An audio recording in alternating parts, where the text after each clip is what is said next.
Bonjour à tous, bienvenue sur la chaîne YouTube de la Causerie. Très heureux de vous retrouver aujourd'hui pour une petite vidéo analyse sur le championnat de Ligue 2, le meilleur championnat du monde finalement avec Melvin, puisqu'on a fait la Ligue 1 la semaine dernière, ça a beaucoup plu. On vous remercie pour les retours qui ont été très cool. J'espère qu'il va bien pour parler de notre championnat un peu chouchou quand même. La Ligue 2, ça nous fait plaisir. Ah, moi j'ai toujours bien quand il s'agit de parler de Guingamp, de Pau, et encore les indétrônables Amiénois, l'Amiens SC. Voilà. Ah, l'Amiens SC va peut-être passer plus de temps que vous ne l'imaginez sur ce club-là. Voilà, petite tier list que je vous présente maintenant. Voilà, petite tier list que je vous présente maintenant. Voici la tier list qui s'affiche avec saison exemplaire, très bonne saison, dessus d'attente, Amiens SC, qui est une catégorie qu'on vous expliquera au moment où l'Amiens SC tombera. Décevante et catastrophique, j'ai la liste des 20 clubs de Ligue 2, puisqu'il y avait 20 clubs en Ligue 2 cette saison. Avec moi, Auxerre champion pour rappel, Angers qui est directement promu, un barrage entre Saint-Etienne et Metz dont vous verrez l'analyse, dont vous avez sûrement déjà vu l'analyse puisqu'elle est déjà sortie sur la chaîne, entre Saint-Etienne et Metz, et 4 descentes avec Valenciennes, Quevilly-Rouen, Métropole, Concarneau et Troyes. Voilà, qui sont les 4 relégués en national. L'année prochaine, normalement, il y a le Red Star qui va monter et Martigues, mais encore ça c'est sous couvert de passage devant la DNCG. Bref, on va vous arrêter de vous emmerder avec ça, on va passer directement à l'analyse club par club de la saison de Ligue 2 en tier list, à commencer par directement le champion qui était relégué la saison passée, la J Auxerre, qui a fait une saison, je trouve, pleine, une saison cohérente, qui était, je pense, le projet le plus abouti de Ligue 2, qui a assuré avec un Christophe Pellissier qui connaît par cœur ce championnat et par cœur la montée, qui a fait de l'excellent boulot. C'était le projet de jeu en termes de terrain, de jeu, qui était le plus abouti. C'était la meilleure équipe de Ligue 2, qui était la plus régulière, et finalement, Melvin... ça monte assez logiquement, hein, en réalité. Alors paradoxalement, pas avec les mêmes joueurs, mais un petit peu dans la lignée de leur seconde partie de saison l'année dernière. Vous avez été très bon et que ça s'est joué un peu se maintiennent en Ligue 1. Ils ont gardé cette dynamique avec un Christophe Pellissier qui, encore une fois, prouve que c'est l'un des meilleurs coachs de Ligue 2 et qui mérite d'avoir un projet durable sur le long terme en Ligue 1. Ça, c'est une autre histoire, mais voilà. Ce qu'on a vu de la JOCR, vraiment, il y a eu de la JOCR, j'ai l'impression par moment d'avoir la JOCR et les autres, quoi. C'est en termes de régularité, ils ont été au niveau. Gauthier Hein, encore une fois, qui est phénoménal. J'adore ce Ah oui, joueur. c'est un joueur Pour qui moi, est un joueur qualifié. voilà, Hein. il incarne les valeurs de la JOCR et en plus, bah, c'est un magnifique joueur de football. Mais voilà, c'est une équipe qui a joué, qui a bien joué au ballon, qui a été plaisante à avoir joué. Voilà, donc la JOCR pour moi c'est une très bonne saison, hein, on peut le dire. Exemplaire, je pense que en fait, comme c'était quand même attendu qu'Auxerre joue la montée, Oui. on n'est pas non plus surpris. Bah, en fait, je viens de Voilà, voir, mais j'ai c'est une oublié très la bonne saison. catégorie à sa place. En fait, j'ai oublié d'ajouter la catégorie comme on a fait en Ligue 1 à sa place. Donc je vais l'ajouter de suite. Comme ça, je fais une petite coupure dans la vidéo et on se retrouve quand j'aurai ajouté la catégorie. Donc voilà, j'ai ajouté la catégorie à sa place, qui sont quand les clubs, on a des attentes envers les clubs et ils répondent présent. C'est le cas par exemple, on l'a dit lors de la tier list Ligue 1 du Paris Saint-Germain, hein, qui a fini champion mais à sa place. Est-ce qu'Auxerre a fait une très bonne saison? Est-ce qu'Auxerre a fait une saison en fait où il était techniquement à sa place? Parce que moi j'attendais Auxerre qui jouait la montée, qui jouait le titre. Ils ont répondu aux attentes finalement. Ouais, j'ai quand même dire au moins, ouais, voilà, pour moi c'est peut-être, allez, au-dessus des attentes parce que Dans le quand même sens, faut le oui. faire, c'est un championnat. Ouais, le championnat est quand même costaud, t'as quand même des grosses écuries de Ligue 2, voilà, Saint-Etienne, Angers.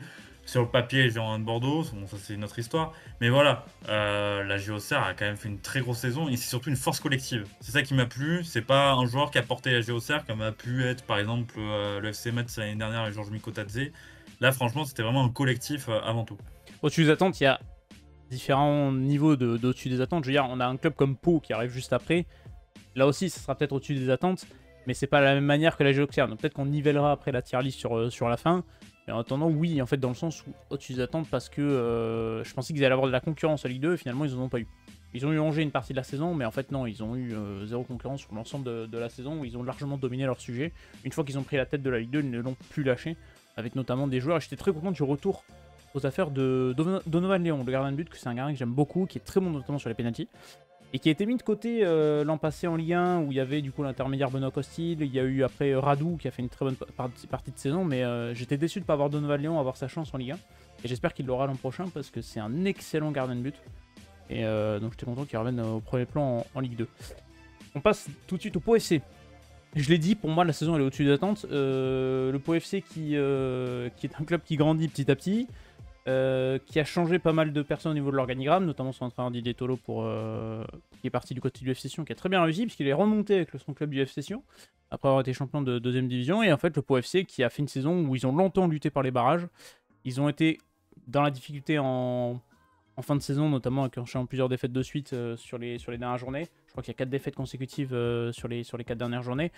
Ils ont eu... en fait, c'est une équipe spectaculaire, Pau. C'est l'une des meilleures défenses, c'est l'une des pires défenses du championnat, mais c'est l'une des meilleures attaques. Donc en fait, c'était toujours une équipe à but, une équipe qui était toujours agréable à voir jouer, et une équipe surtout qui a des scénarios qui se démêlent dans le temps additionnel à chaque reprise, limite à chaque journée. C'était fou. Et c'est une équipe qui, ouais, moi, m'a séduite totalement sur le papier, parce qu'en fait, c'est beau avoir joué le Pau FC, et ils font la meilleure saison de leur histoire, parce qu'ils finissent 9ème, avec l'un des plus petits budgets de Ligue 2. C'est un club qui se professionnalise petit à petit chaque saison, et ils ont confirmé les belles saisons depuis leur remontée en national il y a 3 ans, quoi. Ouais, mais surtout que ce qui est fou, c'est quand même une saison où on avait quand même beaucoup d'inquiétudes. Tu as dit le départ d'Didier Tolo, tu as vu aussi le départ de Joël Lopez, tu avais pas mal de joueurs qui sont partis aussi. Et mine de rien, en fait, tous les paris ont été quasiment gagnants. Moi, je pense à Moussa Silla, Ouais, qui a qui fait été une excellente parfaitement saison. relancé par le Pau FC et qui risque de rapporter pas mal pour le club. On a vu aussi Khalid Boutaïb, fallait aller le chercher, qui a quand même eu de grosses blessures et qui a été exemplaire sur le terrain et en dehors. Bingourou Kamara, c'était C'est vraiment le vrai. bon coup à faire, ils Ça, l'ont c'est fait vrai. et Je voulais le souligner, hein. qui a Quel été gardien. très très bon, hein, et on a oublié à quel point Bingourou Kamara était un solide gardien de Ligue 2 et qui pour moi peut même prétendre à la Ligue 1. Ça voilà, c'est mon avis personnel. Mais voilà, j'ai trouvé que tous les paris quasiment faits par le Pau FC sur le mercato étaient très bons. Et mine de rien, tu as rajouté de la valeur dans ton effectif.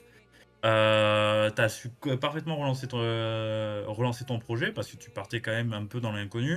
Il y a eu le choix de Nicolas Ouzak qui a été un très bon choix, voilà, Ouais. qui a su montrer que c'était un vrai bon coach, voilà, avec des choix tactiques pertinents notamment. Tactiquement, j'ai trouvé vraiment très au point cette saison. Et voilà, pour moi, voilà, le Pau FC, t'as mis au-dessus des attentes. Tu vois, moi j'aurais mis très bonne saison parce T'aurais mis très bonne qu'honnêtement, saison? on s'y attendait pas. Oui, Ouais, c'est parce que vrai, c'est vrai, c'est vrai, c'est on vrai. s'attendait à jouer le maintien et finalement, ben, Pau a vraiment, voilà, ouais, j'allais dire surjoué, non, mais voilà, était vraiment largement au-dessus des attentes. Parce qu'en en C'est soi, vrai, oui, on oui, non, s'attendait à les mais... voir en bas de tableau. C'est vrai, c'est vrai. Moi, j'attendais en lutte pour le maintien. C'est vrai que très bonne saison, c'est peut-être mérité pour le Pau FC. Il y a d'autres clubs comme ça qui ont un petit budget et qui ont fait une excellente saison. Et à contrario, il y a d'autres clubs avec des gros budgets qui ont fait des saisons moins bonnes. J'en porte une sur l'écusson juste là. On en parlera plus tard. Je l'ai mis en dernier dans la tier list parce que celui-là, c'est pour un final un petit peu festif. Club suivant, l'AC Ajaccio, qui a fait une saison, je trouve, décevante, qui termine à la 16e place, je crois, de Ligue 2, parce qu'en fait, ils ont... concrètement, à l'AC Ajaccio, une fois qu'ils ont compris qu'ils pouvaient plus jouer les barrages et qu'ils avaient validé le maintien, ils ont sorti les claquettes, ils sont allés sur les plages de Corse, et ils ont plus rien foutu de la fin de saison. D'un stade... alors, je crois qu'il a été renommé, le stade, j'ai plus le nom de la manière dont il a été renommé, mais c'était René Coty, il me semble, le stade d'Ajaccio. François. François Coty, pourquoi René Coty? Je ne sais pas. François Coty, Ouais, pardon. très bien. Qui a un nouveau nom, du coup maintenant je m'en souviens plus, mais qui était assez vite cette saison malheureusement. Il y a une saison qui était compliquée après la descente en Ligue 2. Ils ont quand même réussi à se calibrer pour assurer la Ligue 2. C'est une équipe qui est très très chiante à manœuvrer, l'AC Ajaccio, qui a gardé Pantaloni, qui a joué sur la continuité de la descente de l'an passé, mais qui franchement fait une saison décevante. Moi je les attendais à la lutte pour les barrages au moins. Ils l'ont été une partie de la saison, mais en fait ils l'ont jamais réellement été. Tu vois les résultats, quand tu vois les places, ça a souvent été au milieu de tableau, et derrière ça a complètement lâché en fin de saison parce qu'ils n'avaient plus rien à jouer. Ouais, même, on va dire très clairement, pour moi, effectivement, tu sens que c'était en fin de cycle. Ça commence déjà à se dégoupiller là, sur ce mercato. On sent qu'il va y avoir quand même pas mal de départs et d'arrivées et qu'il va y avoir une quasi-refonte de l'effectif. Mais c'est vrai que c'est Ajaccio. En fait, ils font des saisons, des fois ils font des saisons à Montpellier. Voilà, c'est une saison Ouais, sur ce deux que là, j'allais c'est dire. Ajaccio. C'est-à-dire C'est que, Montpellier de Ligue 2. voilà, ils se sont dit, oh, c'est mal barré pour la montée. Allez hop, on est en claquette. Et au final, bon, ils avaient quand même un matelas suffisant pour se maintenir. Mais en soi, voilà, tu fais une saison qui est quand même très décevante. Avec le stade à On sait que l'extérieur qui est terrible, hein. Parce qu'ils n'ont pas gagné en Ulinka, je ah crois, à oui, oui, non, l'extérieur, mais hein. C'est chaud, ah hein. non, mais à l'extérieur, voilà, et même à domicile, ils ont gagné le match, mais c'était pas flamboyant, hein. On n'a pas vu une équipe ajaxienne flamboyante. Tu sens que bah, aussi le manque de moyens, on en parlera aussi pour leur rival, le Sporting Club Bastia, manque de moyens, peine. T'as quand même voilà, t'as un effectif qui est expérimenté, mais tu sens que ça manque un peu de canne par moment. Voilà. Donc cet AC Ajaccio, je m'en fais pas pour eux. Je pense que l'année prochaine, ils peuvent. Olivier Pantaloni a déjà Oui. montré que c'est un super coach. Ouais, Vas-y. et ils ont un milieu de terrain, alors j'ai plus son nom. Jabol Focarelli. Oui, qui est un très très bon petit joueur, ça par contre. Ouais, qui est arrivé depuis et Ouais, qui a fait une excellente saison, qui est vraiment la révélation de la saison de l'AC exactement. Ajaccio. Je pense même la seule lueur d'espoir dans la saison morne de l'AC Ajaccio. Et qui devrait s'engager à la JOCR. Tu vois, on a parlé de la JOCR et qui devrait voilà, Beaucoup de la part de la GIA. s'engager à la JOCR, ce qui est mérité, parce que voilà, c'est un joueur qui a des belles facultés au milieu de terrain, très à l'aise à le ballon, donc ça m'étonne pas. Et ça sera une grosse perte pour l'AC Ajaccio, parce que vraiment, sur la saison, voilà, s'il y a un seul joueur qui ressort, c'est vraiment lui. Faut voir combien ils le vendent, mais à mon avis, Auxerre a pas dû mettre non plus des moyens exorbitants, parce que la GIA Auxerre ne roule pas sur l'or non plus. On va passer le rival, le Sporting Club de Bastia, qui a longtemps, très longtemps lutté pour son maintien, qui a changé d'entraîneur après le départ de Régis Brouard, qui a eu un duo un peu miracle, qui a réussi à faire de l'excellent travail pour sauver Bastia de la relégation nationale. Et finalement, Bastia termine 14e, quelque chose comme ça, bon, dans le milieu de tableau, ou alors il termine juste devant la zone rouge, je ne sais plus. J'ai un gros doute sur leur place finale, mais Et Bastia, il termine 12e. 12e, voilà, bah écoute, mieux que ce que je pensais. Et en réalité, c'est une saison qui est réussie dans le sens où il y a objectif maintien, ils ont réussi à se maintenir, ils ont trouvé un nouveau duo, ils ont un nouveau projet qui se met en place, notamment avec l'arrivée de Frédéric Antonetti dans un poste dans la direction. Donc j'avoue que le projet Bastier est un projet qui peut être intéressant à suivre. Sur le long terme, je trouve qu'ils ont été à sa place sur cette saison, c'est-à-dire qu'ils ont lutté pour le maintien, ils ont fait un beau sprint final pour l'assurer et terminer 12e, c'est une belle place pour Bastia. Ouais, ouais. Après, voilà, on s'attendait parce que là, comme on dit, la deuxième saison Oui, pour un premier toujours la plus compliquée, et c'était le cas. On se rappelle l'année dernière le départ de Mathieu Chabert et Régis Brouard qui avait enclenché une dynamique qui s'était heurtée à quelques points d'une montée directe en Ligue 1. Et là, très clairement, oui, on a senti un Bastia qui a eu du mal, qui a peiné, même sur ses terres, hein, par moments, voilà, il y a eu des défaites, je pense à la défaite cinglante contre l'AS Saint-Etienne, où il s'était passé complètement à travers. Ça a été une saison compliquée pour le Sporting. Malheureusement, voilà, attendu, parce que tu sens que va falloir, là aussi, on parlait de Pau, mais c'est pareil pour Bastien, qui revient de très loin, se reprofessionnaliser, ça prend du temps. Et voilà, le maintien est acquis. Je pense que c'était vraiment l'ambition à partir de la seconde partie de tableau. Bravo à Michel Moretti et Lilian Lassande qui ont assuré l'intérim et de très très belle manière. Voilà, un duo très humble qui a réussi à remettre les joueurs, entre guillemets, sur le en bon droit pied. chemin. Et voilà, le Sporting est à sa place en Ligue 2, ça fait plaisir parce que c'est quand même l'une des meilleures ambiances de Ligue 2 qui enclenche, tu l'as dit, voilà, un nouveau cycle. Frédéric Antonetti à sa tête en tant que directeur technique. Il y aura aussi la très très probable arrivée de Benoît Tavenot au poste d'entraîneur. Les deux se connaissent très bien. Donc je pense que ça peut faciliter. Et voilà, si Sporting a à se pérenniser, ne serait-ce déjà dans les 10 premiers de Ligue 2, ça sera déjà pas mal. Parce que, mine de rien, ils terminent 12e, ils sont, je crois, à égalité de points ou à un point de Guingamp qui est 9e. Donc en soi, Oui, bah après la Ligue 2 a bah, toujours tu été sens que très voilà, tu serrée, sens quoi. que tu as une saison qui peut être quand même pas mal. Voilà. Donc moi, j'ai quand même de bons espoirs pour le Sporting. C'est ça, bon espoir pour la suite parce que le projet a l'air d'être cohérent en fait. C'est ça qui est le plus important, c'est Et être attention à cohérent. bien négocier les départs, parce que Oui, tu as Fasciné Comte, par exemple, qui est parti du côté de Young Boys de Berne. Tu risques d'avoir encore quelques départs préjudiciables, et on disait peut-être ça l'an au sein de passé et ta... finalement ça s'est plutôt bien goupillé. Il y a des arrivées aussi qui Ouais, doivent se mais faire, hein, par chez exemple, les jeunes, hein, notamment. Van der Kerkhoff, mine de Oui. rien, le départ, tu l'as ressenti. Ah oui, non mais ça forcément, oui. Voilà. Voilà. Donc on disait ça, oui, finalement, ça se finit bien, mais ça aurait pu se finir Oui. beaucoup plus... Il y a des jeunes hein, qui doivent arriver parce que Lyon Asland commence à faire marcher un peu le réseau de ce que j'entends. Notamment au Girondins de Bordeaux, c'est pour ça que je le dis. Où il va tenter, je pense, d'attirer quelques petits joueurs qui veulent se barrer au vu de la gestion catastrophique des jeunes à Bordeaux, mais ça on en reviendra plus tard. Un club dont je ne comprends pas très bien la régularité, c'est l'en avant de Guingamp qui a longtemps lutté pour les barrages, est-ce qu'on peut les considérer comme un gros calibre de Ligue 2 parce que, en tout cas, c'est un des clubs les plus expérimentés de Ligue 2 avec un Stéphane Dumont qui, du coup, va partir cet été. Il va falloir trouver un nouvel entraîneur du côté de la Bretagne. Et en fait, Guingamp qui termine 9ème, qui. Je sais pas, il y a un problème de régularité. J'ai l'impression que ça n'a jamais été un jeu très flamboyant, Guingamp, cette saison. Moi, j'ai pas. Alors, J'ai pas regardé tous les matchs de l'en avant de Guingamp cette saison, mais en fait j'ai l'impression qu'à chaque fois que j'ai regardé, il y avait 0-0. Et c'était assez, assez marrant, mais je veux dire, c'est un club, je sais pas trop où le situer. Pour moi, je les attendais vraiment, j'y ai vraiment longtemps cru à Guingamp qui jouait les barrages. Et ils se sont un peu écroulés, et chaque saison, tu as cette période à vide en fait où. Alors ça dépend des saisons, parfois c'est en début de saison, ils sont à vide, des fois c'est en deuxième partie de saison. Et tu as toujours ce creux qui leur coûte très très cher à la fin du championnat, quoi. Moi, c'est vraiment ce qui ressort parce que j'ai vraiment ce sentiment de frustration à Guingamp en me disant ouais c'est mitigé et au final quand tu vois le classement des 3 dernières années c'est 2 fois 6e et 1 fois 9e.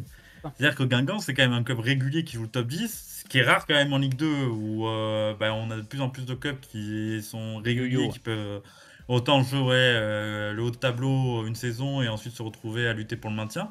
Ça n'a pas été le cas de Guingamp, mais voilà encore une fois c'est une saison frustrante. On a l'impression que Guingamp, alors un peu moins, on va dire, que la mienne SC, mais c'est des clubs où tu te dis que bah, c'est leur saison. C'est-à-dire c'est à chaque fois le même type de saison. T'as l'impression qu'il n'y a pas d'effort en soi pour aller monter plus haut ou tenter ne serait-ce de monter plus haut.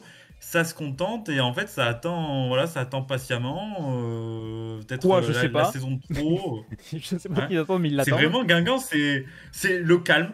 C'est le calme attendu, voilà, c'est le trop calme. Voilà, il y a des très bons joueurs, il y a des bonnes choses, mais Bah en en fait, soi, c'est un ça club, arrive ouais, jamais à dégoupiller. un bon cadre, t'as une très belle ambiance à Guingamp, le Roudouron est quand même un stade assez sous-coté, faut le dire, qui a une belle ambiance. Mais t'as pas d'évolution vers le haut, et t'as pas de régression non plus au fur et à mesure des saisons. J'ai envie de les mettre, je sais même pas où on les met dans décevant, à sa place. En fait, je sais pas comment les... Ouais, à sa place, hein. Pour moi, c'est à sa place, Ouais, Guingamp, c'est le top 10. Ça travaille patiemment. à voir s'ils Bravo quand vont... même à Stéphane Dumont, Oui, j'ai envie de dire, parce que bon, le mercato ces 2 dernières années, t'as l'économie. C'est-à-dire que l'année dernière, enfin c'était l'été dernier, ça a quand même été des joueurs, voilà, on est allé piocher des côtés des Chamois-Niortais. Enfin, voilà, on est allé piocher vraiment dans des clubs entre guillemets pour ne pas dépenser, quoi. Donc voilà, donc c'est leur place. Cet été, il y aura quand même un gros oui, chamboulement aussi dans l'effectif. On sent que c'était la fin d'un cycle. À voir qui va le conduire. On parle beaucoup de Stéphane Domignan, je pense qu'il serait parfait pour s'inscrire dans la continuité du côté de Guingamp. Maintenant, il va falloir le convaincre parce que bah, j'ai pas l'impression que Guingamp ait envie de jouer quoi que ce soit d'ambitieux, quoi. Donc c'est ça qui m'inquiète. c'est ça. Stéphane Le Mignon qui va quitter son poste de Concarneau après 4 saisons, qui a fait une excellente saison avec Concarneau, mais on en reparlera quand on parlera de Concarneau, malgré la descente, et qui est un excellent entraîneur, qui s'alignait dans les bons entraîneurs français du championnat. Le SCO d'Angers suivant. Alors le SCO d'Angers, c'est une saison en 3 temps, j'ai envie de dire. C'est-à-dire que tu as une première partie de saison qui est exceptionnelle, qui est flamboyante. Tu es en tête de Ligue 2, tu as 9 points d'avance, je crois, sur Saint-Etienne à la mi-saison. Tu es devant. Tu fais un parcours qui est quasiment sans faute. Tu relances un Luis Diony, par exemple, qui était au fond du trou ces dernières saisons et qui fait une saison magnifique. Tu as des bonnes,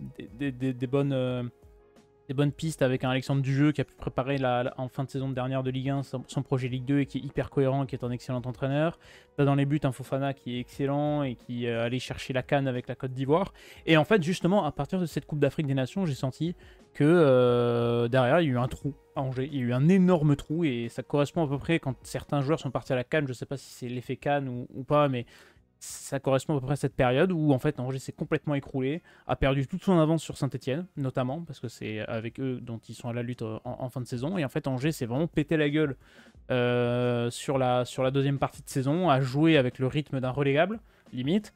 Et derrière, ils ont un peu ce miracle sur les 2 dernières journées où ils arrivent à retrouver cette place de deuxième parce que Saint-Etienne n'a pas réussi à être clutch dans le sprint final. Et du coup, ils se retrouvent directement promus en Ligue 1. Et ça récompense les bons efforts de la première partie de saison. Et finalement, Angers, je trouve, a fait une saison vraiment en 3 temps. Et une saison finalement où ils sont passés très proches de la catastrophe. Ouais, parce que bah, mine de rien, comme tu l'as souligné, il y a eu vraiment le temps, c'est peut-être le seul point positif de leur saison dernière, s'ils ont eu le temps de préparer la Exactement. descente. Et mine de rien, en fait, le travail essentiel qu'a fait Alexandre Dujeu, c'est vraiment relever les têtes, parce que Loïs Diony, il fallait quand même le relancer. Imad Abdelli, c'était quand même compliqué la saison dernière. Tu l'as relancé parfaitement, et je pense qu'il va s'en aller en Ligue 1. mais pas du côté d'Angers. Voilà. Voilà, il serait aujourd'hui pisté par le GC Nice notamment. Euh, cette équipe angevine, en fait, là aussi, c'est à leur place parce qu'on s'attendait quand même. Voilà, Angers avait quand même, hormis cette dernière année, rester solidement en Ligue 1, Oui, quoi. Jamais été trop inquiété par le maintien. Il y a eu cette saison catastrophe. Mais voilà, bah, cette équipe Angeville, bah, mine de rien, est en train de s'affirmer un petit peu comme ouais, une équipe qui peut rester dans l'élite. On verra la saison prochaine parce que Angers, c'est pareil que Saint-Etienne à moins de mesure. C'est-à-dire qu'on parle beaucoup de rachat. Pour l'instant, il n'y a pas de rachat. oui. Et mine de rien, bah, derrière, c'est compliqué. Donc, pour pouvoir espérer rester en Ligue 1 de façon convaincante. Moi, Donc, je le pour mets. moi, c'est à sa place Ouais, parce moi aussi. que c'est une équipe quand même qui était, voilà, on les mettait quand même dans les favoris parce qu'il y a l'expérience Ligue 2, il y a quand même pas mal de joueurs passés par la Ligue 2 qui ont été très bons. Et voilà, ils ont parfaitement rebondi avec des recrues bien choisies. Jordan Lefort, si je me trompe pas, voilà, Exactement. qui a été très bon notamment. Je vais vous montrer un petit truc pour illustrer ce que je disais sur Angers. Là, on a le classement de Ligue 2 finale. Angers, donc deuxième avec 68 points. Je remonte. C'est un classement journée par journée. Je vais mettre le classement de la 19e journée pour vous illustrer ce que je raconte. Classement de la 19e journée, donc, qui est la mi-championnat, parce qu'on rappelle qu'il y a 20 équipes en Ligue 2. Angers était leader avec 40 points. Et donc, avec 2 Regardez points l'écart avec d'avance sur, Saint-Etienne. sur Auxerre, et surtout un écart de 12 points avec Saint-Etienne à la mi-saison. Un écart de 12 points à la mi-saison. 40 points, si on prend 10 journées plus tard, 29e journée, et donc 9 journées avant la fin, si vous prenez cet écart-là, Angers est avec 50 points. C'est-à-dire qu'en 10 journées, ils ont Ouais, marqué 50 10 points. points. C'est un rythme de relégable. Saint-Etienne a comblé un gap de 10 points sur 12 avec Angers au moment de la 29e journée. Et du coup, ils ont amorcé ce sprint final avec quelque chose de complètement différent et avec un état d'esprit complètement différent. Et c'était ça qui a coûté très cher à Angers, c'est cette début de deuxième partie de saison, début d'année 2024 qui a été catastrophique. Ouais, avec Avec des un départs enchaînement. Ouais, cet hiver qui ont été préjudiciables. T'as envoyé un mauvais message, je pense par exemple le départ de Bayoya. ouais, J'ai l'impression que tu as envoyé un mauvais message dans le sens en disant ouais, bah, on est toujours là pour faire du business et quitte à ce que ça on monte pas en Ligue 1, en tout cas on aura pris de belles valises. Et c'est ça qui est dommage. Après voilà, ils ont vendu Bayern, mine de rien, ils montent en Ligue 1 et les finances sont un peu plus assainies. exactement. Club suivant, le Stade Lavallois. Le Stade Lavallois que j'ai envie de mettre dans très bonne saison puisque bah, ils ont très longtemps lutté pour les barrages. Ils ont été leaders de Ligue 2 une bonne partie du début de saison. Avec un début de saison miracle, avec notamment ce Malik Chokunte qui faisait que claquer.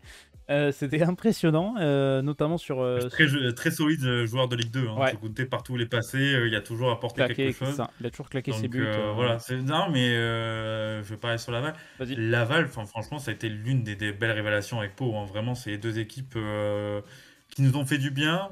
J'oublierai pas Rodez aussi. Voilà, il y a trois équipes honnêtement qui nous ont régalé dans la saison. Avec Olivier Frappoli, voilà, on a parlé de Excellent coach. Nicolas Ouzaï, on parlera de Didier Santini, mais Olivier Frappoli, c'est de l'excellent travail. C'était le cas à Orléans, c'est le cas à Laval. Partout où il passe, il y a toujours quelque chose, c'est agréable à voir. Donc voilà, Laval a fait une super saison, avait bien préparé son mercato l'été Ouais. dernier avec pas mal de recrues. L'inspiration Samassa aussi, Oui, qui était très qui était en Thaïlande, intéressant. je crois. Quelque chose comme ça. Ouais, ouais c'est Et ça, qui a c'est fait ça. un Et excellent début bah, de mine de saison. rien, voilà, mine de rien, t'as réussi entre guillemets, à faire un bon mercato et voilà, de t'offrir une saison de rêve avec un président hyper ambitieux aussi, faut l'annoncer parce que bah, il a voulu, en tout cas, il voulait aller se mêler au barrage et pourquoi pas la montée en Ligue 1. Donc voilà, franchement, c'était bien et ça fait du bien revoir Laval qui est un club historique de Ligue 2. Depuis, voilà, pour moi, depuis que je suis à Ligue 2, il y a toujours eu Laval avec Yves Berger, Denis Zanco. Voilà, but à Francis Vasseur, c'est quelque chose qui est dans l'ADN de cette Ligue 2. C'est ça. Donc voilà, voir Laval aussi haut, franchement, c'était la belle surprise de cette saison. Ils ont accusé un peu le coup en deuxième partie de saison, mais en même temps, ils étaient un peu Ah, au-dessus l'image de Pau, de. C'est ça, à l'image de Pau où ça a été compliqué. a commencé à Ils ont eu caler. une énorme disette à Francis Lebassère, où entre septembre et, si je dis pas de bêtises, avril, ils n'ont pas gagné un match à Francis Lebassère. Alors, qui les a relancés? On en parlera juste après, mais le FC relance, celui-là aussi, hein, je l'ai juste là, le logo, il va être, voilà, hein, celui-là on l'attend. Mais sinon, voilà, très très belle saison de la part de Laval. J'ai peur pour l'an prochain que ce soit peut-être un peu dur, qu'il soit dans le dur. À voir comment l'effectif sera renouvelé cet été, à voir ce qui va se Attention passer. à la rançon du succès. Voilà, c'est ça, Où pas mal de joueurs vont être sollicités. Olivier exactement. Frappoli peut être sollicité. Pour l'instant, ça n'en prend pas. La tendance, les contacts avec Grenoble se sont un petit peu refroidis, donc qui était un peu le club le plus chaud sur Olivier Frappoli, on verra. Mais en tout cas, c'est vrai qu'ils ont fait une super saison. Je trouvais que voilà, tout ce qu'ils ont fait était plutôt intéressant. C'est surtout Mercato, hein, où ils ont vraiment très très bien travaillé. Je trouve que voilà, Ouais. il y a pas mal de recrues qui ont percé. J'ai adoré aussi Thibaut Vargas, Oui, qui s'est j'allais en relancé, parler, ouais. qui est un super joueur. Qui est un super joueur, voilà, qui était passé par Châteauroux ou Nîmes, et voilà, qui est un très très bon joueur de Ligue 2, je trouve. Ouais, et qui a fait largement le travail sur cette saison. Pour Laval, donc on va conclure. La suite, alors la suite, je vais lancer directement, je le mets dans sa petite case, le Amiens SC. Alors l'Amiens SC, c'est un peu notre valeur étalon de Ligue 2, c'est un peu notre Le petit chouchou baromètre. de Ligue 2, notre baromètre, c'est le club qu'on aime bien, où il se passe plein de choses mais que personne n'en parle. C'est Melvin qui nous a défini ça, c'est la valeur étalon Amiens pour la Ligue 2, donc je vais te laisser expliquer, je te laisse sur Amiens, sur tout, je sais pas, fais-toi plaisir, mais là Amiens c'est... Ah, mais Amiens, c'est pas compliqué. C'est le club où on peut suivre les saisons. En fait, les saisons se suivent et se ressemblent. Ben, cette phrase, en fait, incarne au mieux l'Amiens SC. C'est-à-dire que c'est un club qui n'a aucune ambition chaque saison, qui n'a vraiment aucune ambition, qui nous fait un petit peu rêver, voilà, avec des débuts de saison à chaque fois surprenants. On se dit, ah, peut-être c'est l'année pour jouer quelque chose, parce qu'ils ont des noms, voilà. Amiens, c'est très fort pour aller chercher des noms. Dans l'effectif, t'as quand même Gaël Kakuta, t'as quand même Andy Carroll, t'as quand même des mecs avec un palmarès. Mais en fait, ce qu'on ne se rend pas compte, c'est qu'Amiens, c'est totalement les vacances. C'est la bonne ambiance, c'est totalement la bonne Et ambiance, les copains. mais ne cherchez pas l'ambition à Amiens, hein. Il y en a pas, hein. Amiens, c'est voilà, c'est tranquille, ça fait une bonne saison encore. Voilà. Dès qu'il y a moyen de jouer le haut de tableau, il y a toujours la défaite ou la mauvaise série qui s'éloigne. Dès que ça commence à sentir le maintien, comme par hasard, t'as un ou deux succès qui font qu'ils reviennent dans le milieu de tableau. Voilà, Amiens, c'est pas compliqué. Depuis la descente, c'est le baromètre. Voilà, c'est tranquille. Ça fait les saisons, les saisons où le suspense est terminé au bout de la 30e journée. On sait très bien que les 8 dernières journées sont en claquettes. Et voilà, ça a encore été ça cette saison. Bon, c'est dommage parce que je pense qu'il y a quand même des choses à faire à Amiens. Mais voilà, encore une fois, il te manque cette grinta des matchs. Très solide défensivement, peut-être un peu Ah, mais trop solide, en fait, parce le que problème du Omar ça sait Daf, très bien défendre, mais le ça sait Omar pas Daf, c'est marquer. le Omar Daf, c'est le FC 1-0, quoi. C'est-à-dire que tu claques ton cajot et derrière, tu verrouilles derrière, tu mets le but. Ah, mais c'était qu'à Sochaux, c'était qu'à Amiens. Voilà, c'est au moins il est très clair là-dessus. Hein, son cache pas, c'est entraîneur défensif. Mais voilà, c'est capable d'aller chercher des succès probants contre l'AS Saint-Etienne, où ils se font dominer tout le match, mais ils gagnent 1-0. Mais derrière, de perdre contre des équipes qui sont a priori à leur portée. Donc c'était encore une saison, on va dire, frustrante pour la MSC, mais en fait, c'est même plus frustrant parce qu'on a tellement l'habitude que on serait étonné s'ils jouent le haut de tableau. C'est ça qui Bah, le est problème, quand c'est même que assez la dingue. direction est très remise en question, j'ai l'impression, à Amiens, de la part des supporters. Et je trouve qu'il y a un cadre. Il y a une crise Voilà. ouverte aujourd'hui. Il y a une crise ouverte qui est totale. Voilà, on se demande où va l'Amiens. C'est un peu du trading où John Williams c'est un peu ce qu'il veut. Dans la saison, il y a eu le départ de Kassoum Ouattara au mois d'octobre, où tu mets en danger ton équipe, où tu te retrouves avec un seul latéral gauche, Sébastien Ring, qui est pas franchement le meilleur latéral gauche du monde. Donc voilà, tu te mets en difficulté en fait. Le financier a pris la place sur le sportif depuis un bon moment. Tu arrives toujours, chaque été à faire rêver un peu tes supporters en prenant un nom. Là, c'était Andy Carroll. Mais en soi, voilà, encore une fois, la MSC, voilà, c'est frustrant. Oui, et puis, ouais. Puis il y a un cadre sympa à Amiens, je trouve. Le stade, moi, j'ai jamais fait le stade de la Licorne, mais il m'a l'air très mignon. Franchement, quand tu le vois comme ça d'espace, il a l'air très sympa ce stade. Donc, à voir ce que va se passer du côté de d'Amiens la saison prochaine. Mais bon, on n'a pas trop non plus d'espoir, malheureusement, pour les supporters amiénois. Passons à la suite. Le FC Annecy. Annecy qui alors, a vécu un été assez rocambolesque. D'abord relégué en national suite à la victoire sur le tapis vert de Rodez, qui fait que Rodez passe devant Annecy l'été dernier après l'événement à Bordeaux. Donc, et du coup condamne Annecy à la nationale. Donc Annecy a fait longtemps réclamation sur cet événement-là.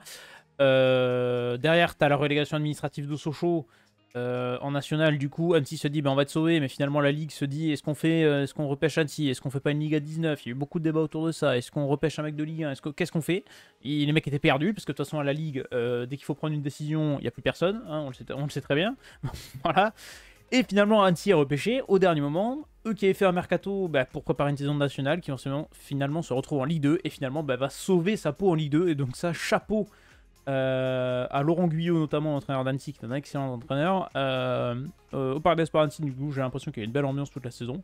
Et Annecy qui a fait une énorme saison voilà, avec leurs moyens, avec un mercato limite prêt pour le national, et qui va sauver sa peau en Ligue 2 de très très belle manière. Et donc je dis que la saison d'Annecy est une très bonne saison au vu du contexte estival notamment, où tu te prépares absolument pas à jouer une saison de Ligue 2 dans une Ligue 2 qui est extrêmement serrée avec 4 descentes.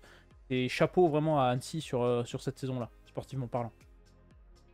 Ah oui, parce qu'il fallait la faire, hein, la saison. Tu pars avec un handicap par rapport aux autres. Déjà que Annecy n'a pas non plus le meilleur effectif de Ligue 2, loin de là. Et mine de rien, en fait, ils ont puisé avec tous ces vents contraires une force de caractère qui a été très agréable à voir. Ils sont allés chercher leur maintien avec les dents. Ils s'étaient refait en char de l'année dernière, voilà, avec ce contexte, comme tu l'as expliqué, avec Rodez. Et voilà, c'est une force collective avec des joueurs qui sont un petit peu révélés. Samuel Ntamak, notamment Ouais. devant, qui était pas mal. Mais voilà, comme tu l'as dit, Laurent Guyot, qui avait fait de l'excellent travail du côté de Boulogne, Boulogne-sur-Mer. Voilà, qui continue à faire travail. Voilà, je trouve qu'Annecy, c'est un club quand même qui, on n'en parle pas beaucoup, mais qui travaille très bien et qui sont récompensés sportivement. Donc, hâte de voir la suite. Est-ce que Annecy va pouvoir se pérenniser en Ligue 2, peut-être viser peut-être un peu plus haut. Voilà, on sait qu'il y a cette appétence en Savoie pour la Ligue 1, voilà, avec l'époque est bientôt dans Gaïa. Est-ce que Annecy pourra leur succéder? Ça, c'est une autre histoire. Mais en tout cas, voilà, c'est un club qui travaille bien et qui est à suivre. Et attention, parce que notamment un Gabijan qui a fait une excellente saison sera très courtisé. Alexis Bossetti, Escalès aussi, qui est très très bon. Escalès, qui a fait une moins bonne saison, je trouve, que l'an passé, mais qui a resté quand même à un niveau solide. C'est un Voilà, quand il super est en forme, gardien. c'est vraiment un super gardien. Alexis Bossetti, qui est un des membres d'expérience du club, va partir libre, je crois. Il a annoncé son départ. Il y a le Ouais. petit Nordine Candil aussi, attention, qui peut être courtisé, parce que c'est plutôt un bon petit joueur. Ouais, qui était, si je ne trompe pas, prêté par Strasbourg. Oui. Et Strasbourg qui avait aidé aussi Annecy l'an passé avec le prêt de Saïdion, je crois, non? Qui a fait une excellente saison aussi l'an passé. Bref, pour Annecy, on verra, il y a un été qui sera peut-être plus calme que l'an passé, du coup. Voilà, déjà, c'est déjà une très Ouais, belle ils chose. pourront travailler déjà. Ils pourront travailler sereinement et correctement pour préparer la saison l'an prochain. Passons au Stade Malherbe de Caen. Alors, Stade Malherbe de Caen, qui est une des grosses cylindrées de Ligue 2, qui a peut-être raté le coche cette saison parce qu'on les voyait, moi je les voyais jouer directement à la montée, honnêtement. Il y a eu cette prise de fonction de Jean-Marc Furlan l'été dernier en disant bon, on prend un entraîneur d'expérience de Ligue 2 qui a connu beaucoup de montées. Ça n'a pas du tout fonctionné. Il y a eu le départ de Jean-Marc Furlan très tôt dans la saison après des mauvais résultats. Et franchement, un fond de jeu qui était vraiment pas top à Caen. C'est vraiment compliqué au niveau du jeu. Et l'arrivée un peu, pas miracle, parce qu'il était au sein du club et qu'il faisait du bon boulot, c'est Nicolas Seub, qui a pris l'équipe finalement et qui a fait un travail titanesque avec cette équipe du Stade Malherbe de Caen. Nicolas Seub, ancien joueur de Caen, qui est maintenant retraité et qui a pris du coup la fonction, qui a passé son diplôme d'entraîneur et qui est l'homme de la situation sur cette saison à Caen, puisqu'il a sauvé les meubles, avec notamment un très bon Alexandre Mendy, qui a fait une nouvelle saison à plus de 20 buts, 22 buts pour lui cette saison, je crois, en 38 journées. En 37 journées, parce que je crois qu'il a joué que 37 matchs. Qui va partir pour Alexandre Mendy, mais qui a fait une excellente saison, et Caen qui malheureusement a raté le coche des barrages à cause d'un début de saison compliqué, qui, je pense, on pourra encore compter sur eux l'an prochain, je l'espère, et voilà, je trouve que ça a été une saison un peu décevante sur la première partie de saison, mais derrière, ils ont finalement fini à leur place quand tu vois l'intérim de Nicolas Seub. Et je voulais ajouter un truc sur Caen, c'est l'ambiance, qui est magnifique toujours à Dornano et qui fait plaisir à voir. Ouais, moi, c'est pas descente que j'aurais mis, mais frustrante, parce qu'en fait, Oui, ce passage Jean-Marc Furlan, en fait, te rend frustrant, parce que sur la suite, honnêtement, quand avait largement les moyens de jouer les barrages, et même, j'ai envie de te dire, la montée, parce que franchement, voilà, il y a des clubs, on en parlera, bon, Bordeaux, Saint-Étienne, par leur histoire, mais quand, moi, je suis désolé, pour moi, c'est typiquement un club qui, voilà, pour moi, quand j'évoque quand, je pense plutôt à la Ligue 1 qu'à la Ligue 2. Voilà, ça, c'est un club je pense à Benjamin Janot contre le PSG, qui. quoi. Je pense à Ronny Rodelin, quoi. Julien Voilà, Ferré, non, mais voilà, l'époque Garande, voilà, enfin, il y a eu pas mal d'années de camp en Ligue 1, et c'est vrai que depuis leur descente, ils n'arrivent toujours pas à trouver la oui, il bonne. rate le coche. Et puis c'est Voilà, un point des barrages.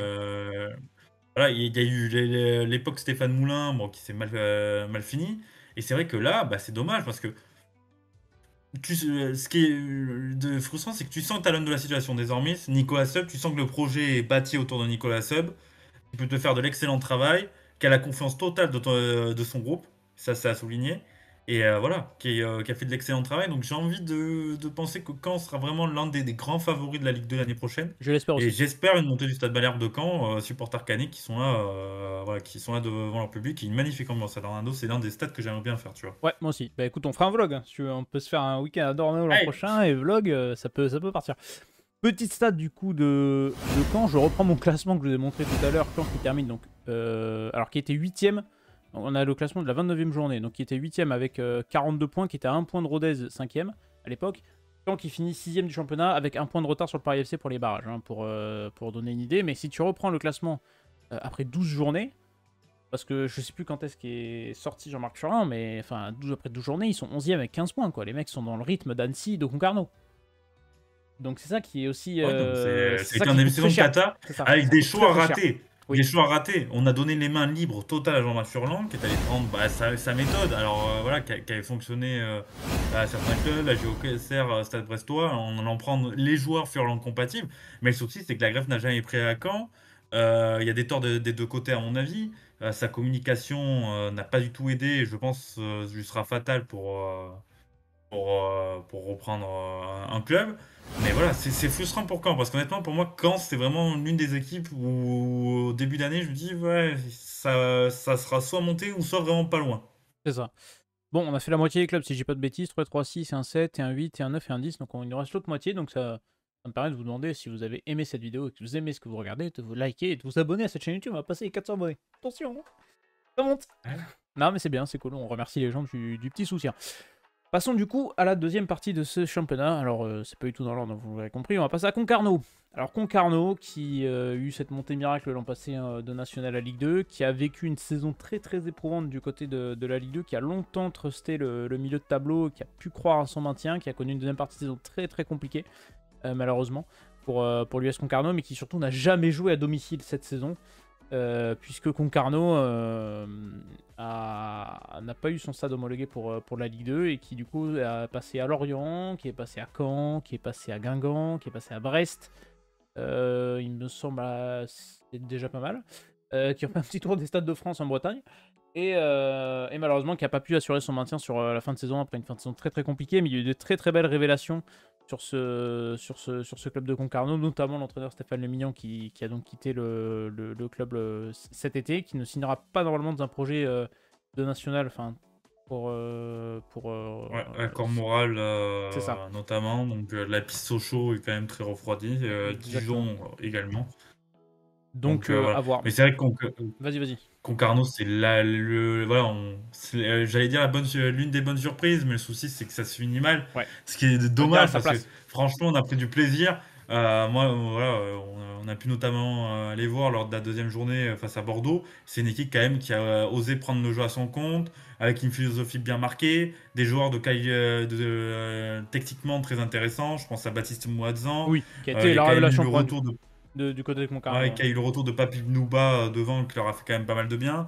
Voilà, c'est une équipe qui a franchement été très intéressante à voir. Et j'aurais aimé qu'ils restent en Ligue 2. Bon, malheureusement, c'est pas le cas. On verra derrière la suite du projet parce que ça va être un peu plus compliqué le départ de Stéphane Mignon. Mais voilà, c'est un club avec beaucoup de valeur, qui s'est battu avec ses armes et voilà, qui tombe les armes à la main, mais qui franchement n'a pas à rougir de sa magnifique saison parce que pour moi, c'est une saison magnifique. Ils ont fait honneur à leur club et honneur à la Ligue 2. Exactement, je suis tout à fait d'accord avec toi. Et bon, je l'ai mis à sa place parce qu'on les attendait malheureusement dans la charrette en début de saison. Ils finissent dedans, mais ils auraient pu mériter mieux sur la façon dont ils ont travaillé parce que ça a été très très bien, ça a très bien bossé du côté de l'US Concarneau. Parlons de Rodez qui est pour moi la révélation de la saison exemplaire. Bah, j'ai envie de les mettre là-dedans, Rodez, parce que l'un des plus petits budgets de Ligue 2, tu vas jusqu'au barrage contre Saint-Etienne. T'as des joueurs qui ont été exceptionnels, je pense à Kylian Corredor notamment, un Giovanni Hag qui a été toujours très très bon, un travail de Didier Santini qui a été remarquable. Rodez est passé de quasiment relégué en national la saison passée où il se sauve à la dernière journée avec ce contexte à Bordeaux très compliqué. Et l'incident avec Lucas Bodes à cette saison magnifique de Ligue 2 avec une équipe qui est en plus très très agréable à voir jouer. qui offensivement est l'une des meilleures attaques de Ligue 2, qui est peut-être l'une des... Je crois qu'ils sont 12e, 14e défense de Ligue 2, mais en même temps, ils ont été tellement remarquables toute la saison. Et en fait, contrairement à, entre guillemets, à Pau et à Laval, ils n'ont jamais lâché. Ils n'ont jamais eu ce coup de mou, ce creux, en fait. Ils ont toujours été dans les 5, ils y sont restés. Ils sont allés chercher le Paris FC en barrage, dans un scénario qui était complètement fou. Parce qu'ils étaient menés 1-0, ils reviennent à 2-1, ils mènent 2-1, ils prennent ce but à la dernière minute, puis c'est la séance de penalty qui est complètement lunaire contre le Paris FC. Et ils ont eu des coups comme ça cette saison, parce qu'ils ont eu, comme, je crois, 4 gardiens différents. Ils finissent avec Ewan Jawen, qui est en 2005, qui est prêté et qui finalement fait une excellente saison. Ils ont eu des réussites, notamment devant avec Utunji, et c'est une saison qui est exceptionnelle, quoi. Franchement. Ah oui, non, franchement, tu vois, je vais te dire, hein, bon, je suis encore jeune journaliste, mais en termes de rencontres marquantes, tu vois, j'en ai eu deux. Cette année, c'est Philippe Berger et Didier Santini, que j'ai eu la chance d'interviewer en début de saison. Et franchement, voilà, j'ai trouvé un homme très très humble, un passionné de sport et pas que du foot. C'est peut-être ça aussi l'une de ses forces, c'est-à-dire que franchement, il prend des exemples de tout. Voilà, il disait le fameux, alors au tennis on appelle ça le point par point, lui disait le match après match, où franchement l'idée c'est de faire abstraction du match précédent pour préparer le prochain. Voilà, il y a une vraie réflexion mentale notamment. Et c'est un groupe super attachant, Rodez. Franchement, voilà, on était très contents pour eux de leur saison. On aurait aimé même qu'ils aillent jouer ce barrage Ligue 1, Ligue 2. Et voilà, bon, faudra aussi parler aussi du calendrier qui ne les aide pas, Oh puisque oui, le bon, système de je sais barrage. très bien que le vainqueur, voilà, le système du barrage, le 5 et 4e, tu sais très bien que tout est fait pour que ça soit finalement que le 3e qui joue le barrage. Euh, mais voilà, une saison exceptionnelle, des joueurs qui se sont révélés. Tu as dit Kylian Corredor. Mais voilà, Ewen Jewen, si je ne me trompe pas, Jawen, ouais. le gardien le gardien de but qui est arrivé pour sauver le club de la pénurie au niveau du poste de gardien de but, qui fait une fin de saison exemplaire. Franchement, voilà, saison exemplaire, attitude exemplaire, il n'y a rien, il y a aucune fausse note à Rodez. J'ai confiance dans la suite, même s'il va y avoir des départs. Voilà, Alors c'est la un saison club qui prochaine, ouais. travaille très bien, avec les moyens qu'ils ont. Tout est fait patiemment. Il y a eu la restructuration du stade pour avoir plus de moyens. Enfin, franchement, voilà, Rodez fait le travail. Il y a eu l'époque Laurent Perrola, Didier Santini. Enfin, tout pour l'instant fonctionne du côté de Rodez, et c'est un club très très agréable. Le président qui a pris le club, qui à l'époque où ils étaient en N2, enfin CFA2 du coup à l'époque, donc c'est quand même belle histoire. Et quand tu vois les événements qui sont passés l'an dernier à Bordeaux, quand tu vois la trajectoire des deux clubs, voilà. Mais il y a un club qui a su tirer de ça d'une force, où ils se sont vraiment. C'était déjà un groupe soudé et c'est resté encore plus soudé, et t'as un groupe qui s'est complètement désagrégé. Valenciennes, Valenciennes qui a fini lanterne rouge de Ligue 2, qui a été relégué très rapidement parce qu'ils avaient gagné plus de matchs en Coupe de France qu'en championnat après le mois d'avril. Une vraie info, ils ont gagné 6 matchs de Coupe de France et seulement 2 matchs de Ligue 2 au moment où ils font leur demi-finale contre Lyon. Donc c'est dire très très beau parcours en Coupe de France cependant, mais Valenciennes voilà, qui a connu un rachat l'an passé qui du coup c'est pas même passé parce que tu finis avec une descente nationale. Un effectif qui a été piqué et qui finalement, quand tu vois la régularité de la saison, trop faible pour la Ligue 2. Et il y a eu un bon boulot d'Ahmed Kantari cependant sur l'intérim sur le banc. J'ai trouvé qu'à partir du moment où ils ont été relégués, en fait c'est un peu ce syndrome du relégué, c'est qu'en fait t'es relâché, t'as plus de pression, tu te dis bon bah Ah, ils c'est se sont fait. libérés. Ils se sont libérés et ça jouait bien finalement parce qu'ils ont eu des bons résultats. Ils ont fait franchement des matchs qui étaient pleins. Et je suis juste regardé leur dernier match, ils sont sur 3 victoires consécutives sur les 3 dernières journées. Où tu vas notamment. Alors attends, non. Parce qu'ils perdent, quoi. Ils perdent à Caen, excusez-moi. Sur les 5 dernières journées, ils font 4 victoires. Ils tapent Quevilly, ils tapent Troyes, ils tapent Grenoble, ils tapent Ajaccio. Donc c'était un peu des clubs en vacances. Ils perdent contre Caen la dernière journée, mais la saison forcément est catastrophique parce que t'es lanterne rouge. De loin, Et de très très loin. quasiment, parce Mais que voilà. ça t'a été vraiment lanterne rouge pratiquement toute la saison, vraiment le dernier, avec des choix qui n'ont pas été bons. Voilà, Jürgen Massier qui est arrivé avec un effectif qui était vraiment brinque-ballant. Déjà, les 2 années précédentes, c'était miraculeux que Valenciennes reste en Ligue 2. Là, très clairement, tu avais vraiment un effectif très très faible, j'ai trouvé. Trop faible pour rester. Et la sanction est là. Maintenant, la descente peut pas seulement leur faire du bien parce qu'ils vont pouvoir reconstruire totalement le club en national.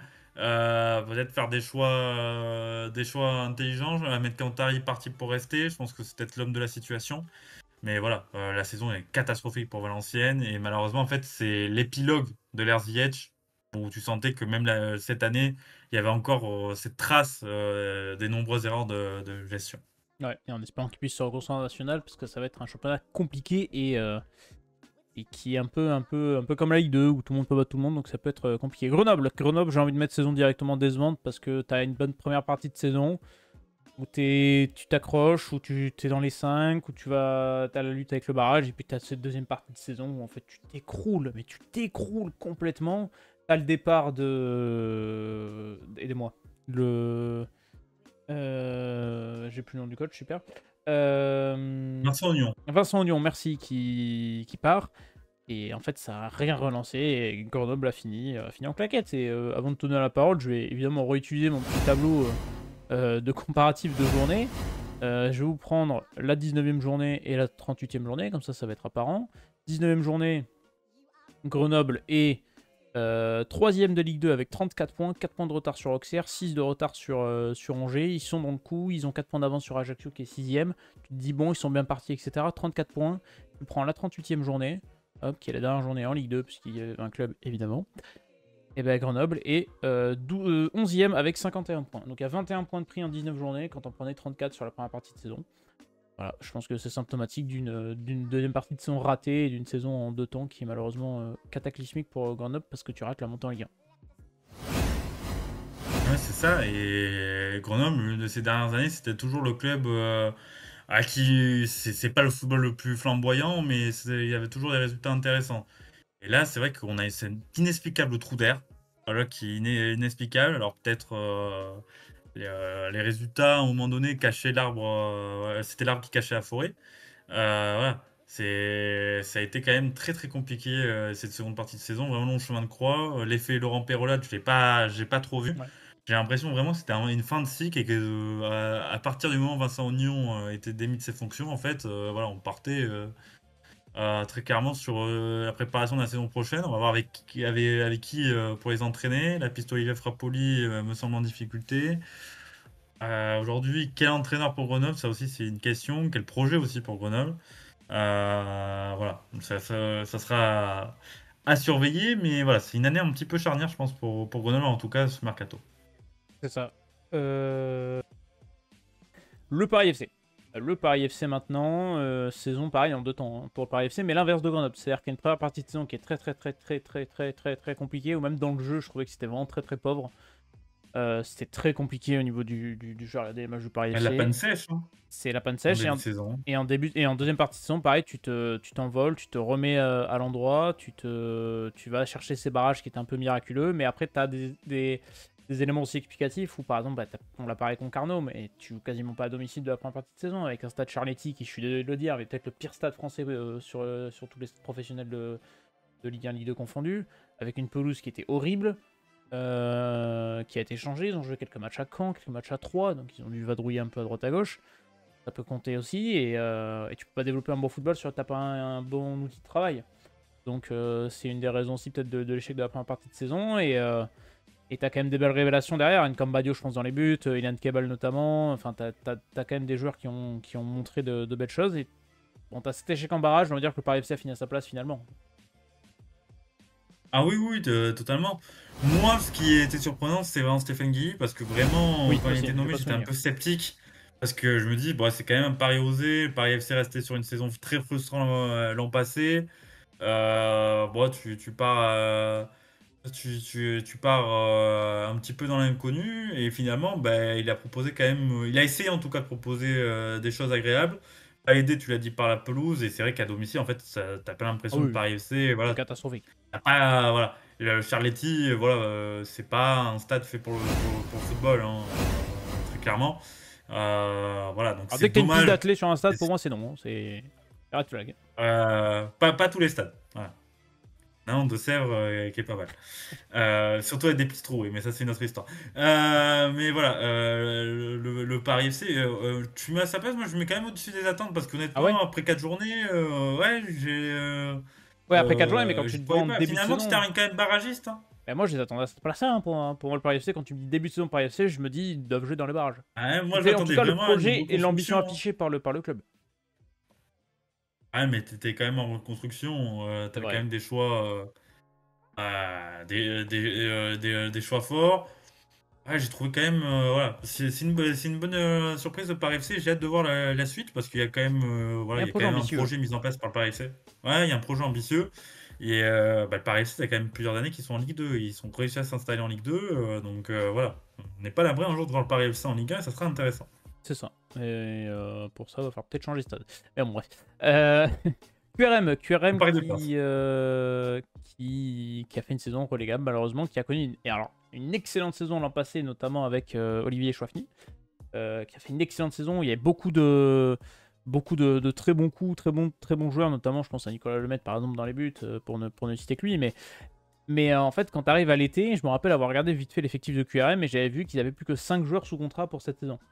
Et là, je me suis dit, vu la saison dont qu'ils ont fait l'an passé, ça va être très compliqué cette saison pour renouveler cet effectif et repartir sur quelque chose d'aussi cohérent. Et ça a été très compliqué toute la saison. Ils ont lutté longtemps pour le maintien. Malheureusement, ça ne l'a pas fait. Ils ont tenté des coups qui n'ont pas forcément fonctionné. Et j'ai envie de dire, moi, je m'attendais pas à voir QRM très très haut cette saison en Ligue 2. Et finalement, malheureusement, c'est relégué. Est-ce qu'ils sont à sa place parce que c'est une saison décevante? Ça dépend des attentes qu'on plaçait en QRM en début de saison, mais c'est vrai que la saison a été longue, quoi. Ouais, mais je suis totalement d'accord avec toi, hein. C'est une équipe qui, pour moi, allait lutter pour le maintien, surtout après leur première saison qui était très bonne l'an passé. Ah, franchement, voilà, ça a été compliqué. T'as pas senti vraiment, t'as pas senti ce moment où tu t'es dit ils vont réussir à s'en sortir. Il y a eu de bons matchs, mais bon, voilà, pour une saison, l'inconstance est plutôt là. T'as aussi le départ de Mafuta aussi qui a fait beaucoup de mal devant. Et voilà, une saison qui n'aura pas été réussite pour Quevilly-Rouen, qui s'est déjà commencé à s'atteler pour le national avec plusieurs départs annoncés, notamment pour faire la place à l'effectif, avec peut-être Régis Brouard, c'est ce qui est pressenti. Maintenant, voilà, on va voir. Mais voilà, j'ai l'impression que Quevilly-Rouen, voilà, ça va être compliqué de s'installer Ligue 2. Ça va être très très compliqué, en tout cas pour l'instant. Donc à voir sur la suite.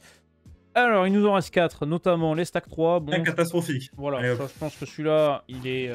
Voilà. Le projet Citigroup qui reste sur une magnifique double descente, hein, de Ligue 1, Ligue 2 et de Ligue 2 nationale après une saison en enfer pour les Stacks.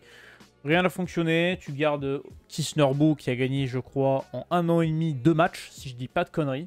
Il a réussi à enchaîner 3-4 matchs derrière, mais sinon, Ligue 1, Ligue 2 confondu, le mec doit avoir 4 victoires en 60 matchs sur le banc, ce qui est un scandale absolu de rester aussi longtemps sur un banc. Le Pro City Group qui n'a ni queue ni tête, on ne sait pas où ils vont, il n'y a pas de logique, il n'y a pas de projet, il n'y a rien. Tu as un effectif qui, sur le papier, semblait ultra qualitatif, qui pouvait jouer au moins le tableau. Finalement, il n'y a rien qui a été construit, il n'y a aucune cohérence. Ça va nulle part. 3 est malheureusement victime d'un symbole dans le football qui est la multipropriété qui fait très très mal. Je pense que vous pouvez demander au club belge notamment aussi si ça leur fait pas mal au fion. Je pense qu'ils le prennent quenelle après quenelle, hein. Voilà, et 3 est une des victimes. Je sais même pas quoi dire sur 3, il n'y a rien, quoi. C'est juste, voilà, t'as tenté David Guillon, ça n'a pas marché. T'as Moi, ce tenté qui me plein de choses, ça n'a surprend, pas c'est que marché. Voilà. ce qu'on aime ou ce qu'on peut aimer ou détester à Strasbourg, c'est qu'au moins, Bluco, enfin, fait ce qu'ils avaient annoncé, c'est-à-dire qu'ils ont rajeuni l'effectif, à tort ou à raison, voilà, ça c'est une autre histoire. Mais au moins, tu te dis qu'il y a une marque. J'ai pas l'impression, depuis que l'arrivée du City Group, j'ai pas l'impression d'avoir vu un changement à 3. C'est-à-dire que là, tu fais un mercato, tu vas chercher des Nicolas de Prévy avec des gros salaires, des joueurs plutôt expérimentés. Tu vas prendre Nicolas Lemaître, qui est un gardien référence de Ligue 2, mais tu vas prendre aussi Alemdar, donc tu te mets une concurrence en fait qui n'a entre guillemets ni queue ni tête que t'aurais pu, enfin qui peut te pourrir une saison. Et voilà, conserver Patrick Kinorbo juste pour ne pas montrer que t'as tort, bah, ça s'est retourné contre toi. Tu Et payes c'est ça cash. qui est dommage. Ah oui, oui, ils l'ont payé, mais cash, t'es bien gentil. Ils l'ont Oui. payé très très cher. Franchement, ça fait très mal, hein, 2 descentes d'affilée. Pour n'importe quel club, même si l'actionnaire c'est Citigroup, financièrement, c'est compliqué. Parce que là, le national, c'est plus du tout la même chose. Avec qui désormais, de ce que j'ai compris, François Vitali va partir. Je pense que il avait vu les derniers mercato, je pense que c'est pas une mauvaise chose. David Guillon va rester, mais encore une fois, avec quel projet? Avec quel projet, l'Estac? Parce que, heu, on laissait entendre que ça arrangeait la descente en Ligue 2 pour pouvoir, avoir la main entre guillemets et pouvoir, reprendre le contrôle total du club et le façonner à sa façon, mais en final tu l'as pas fait en Ligue 2 et là tu le payes très cher. Bon courage, parce que national, c'est pas la même chose. Demande à Dijon, qui a galéré, cette Oui. année, surtout en première partie de saison. Voilà, le national, c'est très, très compliqué. Donc, Troyes n'est pas du tout assuré de remonter. Ils seront attendus pied ferme par, tous les autres clubs de national. Donc, attention. Mais l'Estac, pour moi, est en très grand danger. Parce C'est que que c'est si le tu grand flou, hein. je vois pas, à quoi leur sert un club en national désormais, hein. Oh, ben ça, le problème, c'est qu'on n'a aucune info sur quoi que ce soit. Passons à un autre club qui a changé de projet et qui a eu une saison en 2 parties, c'est l'USL Dunkerque, tout simplement. Première partie de saison cataclysmique, 19ème de Ligue 2 sur l'ensemble de la première partie de saison. Je vais vous mettre le classement, hein, c'est le fameux classement dynamique. 19ème journée, hop, je vous l'affiche, Dunkerque est 19ème avec 13 petits points. Voilà, donc 2 points d'avance sur Valenciennes, Lanterne Rouge, pour vous dire à quel point la première partie de saison était cataclysmique. 19 points donc, après 19 journées, ça fait 1 point par journée. Il n'y avait aucune victoire à domicile de la part de Dunkerque sur la première partie de saison. C'est dire à quel point c'était très très compliqué. Il y a Mathieu Chabert qui est parti. On a changé d'entraîneur et on finit cette saison à la 38e journée, à la 16e place avec 46 points. C'est le rythme limite d'un club qui joue les playoffs sur cette deuxième partie de saison. Ils ont longtemps été en 2024 invaincus. Finalement, Dunkerque a réussi à se sauver un peu miraculeusement, donc au-dessus des attentes, parce que c'est un club qu'on attendait dans la lutte pour le maintien, voire dans la charrette, et finalement qui se sauve après une excellente deuxième partie de saison. Franchement, la deuxième partie de saison de Dunkerque, ils ont fait la même chose en national l'an passé. Mais à noter, alors, vraiment écouter le passage d'Mbaba et J'ai de pas pu l'écouter Romain encore, Décolle malheureusement. au Club des 5. Bah, moi, j'ai écouté. Et franchement, c'était très, très, très intéressant. Il y a une patte quand même d'Mbaba au mercato d'hiver. À prendre des joueurs plus en adéquation avec le projet de Luis Castro. Parce qu'il fallait, fallait le faire quand même. Nommer Luis Castro, qui, pour sa première expérience à l'étranger, dans une situation aussi compliquée, fallait le faire. Et finalement, bah, ils ont tenu bon. Et bah, tu ressors de cette saison quand même avec pas mal de notes positives.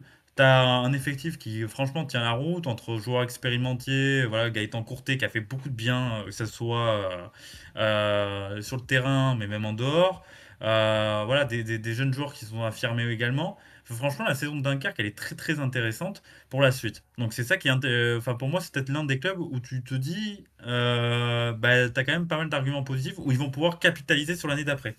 Et ça, c'est intéressant dans cette forme de continuité. Fallait se maintenir, c'était compliqué. Le dernier passage de Dunkerque en Ligue 2, c'est 2 saisons. C'était avec Fabien Marcadal et Romain Révelli où c'était pas passé la deuxième année. Donc franchement, voilà. Déjà, rester en Ligue 2, c'est quand même une belle performance avec une saison en 4 descentes. Bravo Dunkerque. Exactement. Et on dit toujours pour un promu, la deuxième saison est toujours la plus compliquée, donc on verra l'année prochaine. L'AS Saint-Etienne, maintenant, il nous reste les deux mastodontes finalement du championnat, les deux plus gros budgets de Ligue 2. L'AS Saint-Etienne, alors, ça va être compliqué à juger Saint-Etienne dans le sens où, à l'heure actuelle où on tourne cette vidéo, on est lundi 27 mai, donc Saint-Etienne joue dans 2 jours son barrage contre Metz. Mais ils ont déjà pas réussi à passer Rodez, ils ont fini 3ème de Ligue 2, j'ai envie de dire, à sa place. Puisque Saint-Etienne est le deuxième plus gros budget de Ligue 2 derrière Bordeaux, parce que Saint-Etienne a connu une saison en plusieurs temps, où il y a eu le passage de Batles, ça a été très bon au début, ça a été un gros période de trou, où ça a été très très compliqué sur la deuxième partie de l'hiver, et finalement il y a eu cette relance avec Olivier Dalloglio, qui prend le club à la 19e journée, si je dis pas de bêtises, ou 18e journée à Bordeaux, et qui derrière enchaîne et arrive à remonter ce club... à sa place finalement qui est la montée directe en Ligue 1. Ils ont craqué sur le final en étant pas clutch finalement quand il le fallait. Maintenant ils sont obligés de passer par ces barrages, cette double confrontation contre Metz qui peut être très très piégeuse. Et LAS Saint-Etienne ben voilà, va jouer son avenir en Ligue 1 et est en période de rachat. Enfin, après de nombreux projets de rachat qui ont capoté à cause de Cayezo et Romeyer. Il y a eu des très bonnes choses faites à Saint-Etienne. Je pense à l'arrivée de Gauthier Larsonneur, qui est pour moi le meilleur gardien de Ligue 2 et de loin, qui fait une saison remarquable et qui est décisif à tous les niveaux. T'as ce prêt d'Irvine Cardona, où tu prends, je crois, que 20% de son salaire à Augsbourg, et qui est pour moi la meilleure recrue Ligue 1 Ligue 2 confondue cet hiver. il n'y a pas photo, parce qu'il te sauve, il te sauve l'offensive stéphanoise, parce qu'un Sissoko qui a fait une bonne première partie de saison, c'est un peu éteint sur la suite. Guillaume Lacan qui leur fait un peu mal. J'ai trouvé un Batu Betsinka qui était un peu plus en difficulté sur la deuxième partie de saison. Il y a eu quelques périodes de trou d'air, mais globalement, Saint-Etienne a fait le boulot, presque le boulot, 98% du boulot. Le problème, c'est que les 2% qu'il y a sont le plus important. C'est-à-dire ce barrage contre Metz, c'est le fait de ne pas finir deuxième du championnat qui coûte très très cher, qui pourrait coûter très cher. Ah oui, oui, bah pour moi ça peut coûter très très très cher dans le sens où Saint-Étienne, voilà, comme Bordeaux, étaient vraiment les deux prétendants à la montée directe en Ligue 1. Et tu as ce sentiment de regret, on verra si tu t'auras le regret, parce que si tu bats Metz, bien évidemment ça va être vite balayé. Mais si tu bats pas Metz, tu vas vraiment repenser à cette fin de saison et ces 3 derniers matchs où franchement, t'es pas loin de la faute professionnelle parce que tu as quand même 2 réceptions, même s'il y avait Rodez qui jouait le top 5. Guingamp était en claquette, t'arrives pas à les battre. Rodez, t'es quand même à domicile, donc tu te dois, quand t'es l'AS Saint-Etienne, de t'imposer chez toi contre un adversaire qui est quand même inférieur à toi. Et t'as quand même un dernier match à QRM. Je suis désolé, hein, QRM qui était relégué aussi. Donc pour moi, on n'est pas loin de la faute professionnelle à la fin de saison. Donc on verra ce barrage qui peut déterminer beaucoup de choses pour la Saint-Etienne. Ce club est fait pour la Ligue 1. Une nouvelle année en Ligue 2, ça serait quand même très très compliqué, même s'il y a le rachat, tu as quand même pas mal d'incertitudes derrière. Moi, à Saint-Etienne, tant qu'il y a le papier et il n'y a pas marqué tweet officialisation du rachat, Oui, je me ça, fais attention parce faut qu'on a jamais quand croire. même 2 présidents qui, voilà, à tout moment, on te demande de triple de ce qu'ils t'avaient demandé 3 semaines auparavant. Donc voilà, il y a beaucoup d'incertitudes avec Saint-Etienne, mais voilà, pour le public, voilà, moi je serais pour Saint-Etienne pour ce barrage contre la SM Metz. La SM Metz, c'est aussi un club historique de Ligue 1, mais Saint-Etienne, voilà, ça transpire à la Ligue 1 comme le dernier club qu'on n'a pas évoqué. Oui, bon, après le dernier club qu'on n'a pas évoqué, on l'évoquera juste après. Juste constater, je suis en train de regarder les résultats du début de saison. T'as un 0-0 contre Valenciennes. En fait, je suis en train de regarder les résultats contre les relégables. Contre 0-0 contre Valenciennes, compliqué. Bon, tu gagnes 1-0 à Concarneau, mais bon, tu gagnes que 1-0. Je suis en train de regarder la suite pour savoir contre Mais les tu sais, autres. t'as eu pas mal de faux pas, de Oui, faux pas entre guillemets inattendus, qui au final te coûtent cher. Je te parlais tout à l'heure du match d'Amiens où il oui, je suis en train domine, de. il doit l'emporter au moins 3-4-0 et au final il perd 1-0.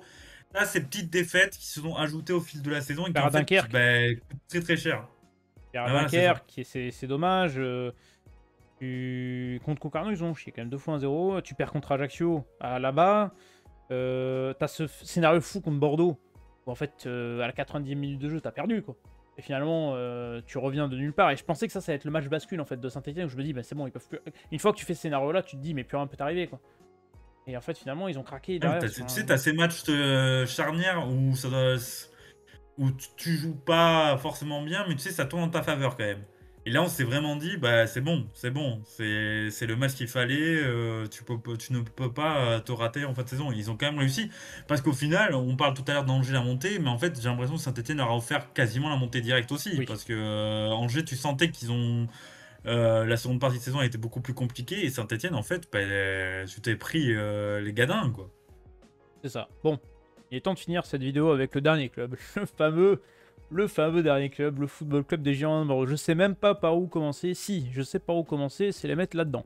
Voilà, dans la catégorie catastrophique. Et tu sais quoi, moi, j'aurais été capable de mettre Une autre catégorie en dessous. une autre case, ouais, une autre catégorie, Gérard Lopez. Ouais, non, mais Voilà. c'est.